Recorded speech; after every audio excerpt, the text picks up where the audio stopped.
Facts of ఫ్రాన్స్లో summer vacation అయితే అయిపోతుందండి. ఇంకా ఆగస్ట్ 31 వరకు సమ్మర్ వెకేషన్ అయితే అయిపోతుంది. 1 సెప్టెంబర్ 2025 నుంచి అంటే రాంత్ర అయితే స్టార్ట్ అవుతుంది, అంటే బ్యాక్ టు స్కూల్ అయితే స్టార్ట్ అవుతుంది త్రూఅవుట్ ఫ్రాన్స్లో.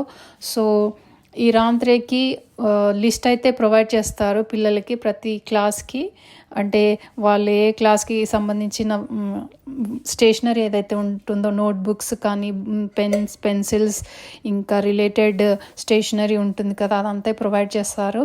సో అవి కొనకపోతే మీరు కొనండి, ఎందుకంటే ఇంకా ఫస్ట్ నుంచి అయితే స్కూల్స్ అయితే స్టార్ట్ అవుతాయి. ఇంకా మార్నింగ్ 8:30 నుంచి ఈవినింగ్ 6:30 వరకు back to back full hectic ఉంటుంది. At the same time annual pass renewal ఏదైతే చేయించలేదో అది చేయించండి. అండ్ స్కూల్లో క్యాంటీన్ అండ్ లోజియా ఏవైతే ఇన్స్క్రిప్షన్ తీసుకోలేదో అవి తీసుకోవాల్సి వస్తుంది. At the same time if you haven't taken the assurance అంటే ఇన్సూరెన్స్ తీసుకోవాల్సి వస్తుంది పిల్లలకి. If you haven't done that, so you have to do it and need to submit that to the school. So ఇవన్నీ అయితే ఉంటాయి ఇంకా.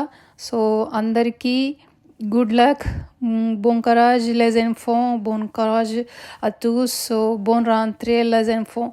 So if you like this video, please like, share and subscribe to Facts of France. I'll see you in the next video. Until then, keep watching, take care and bye bye. Thank you very much for watching.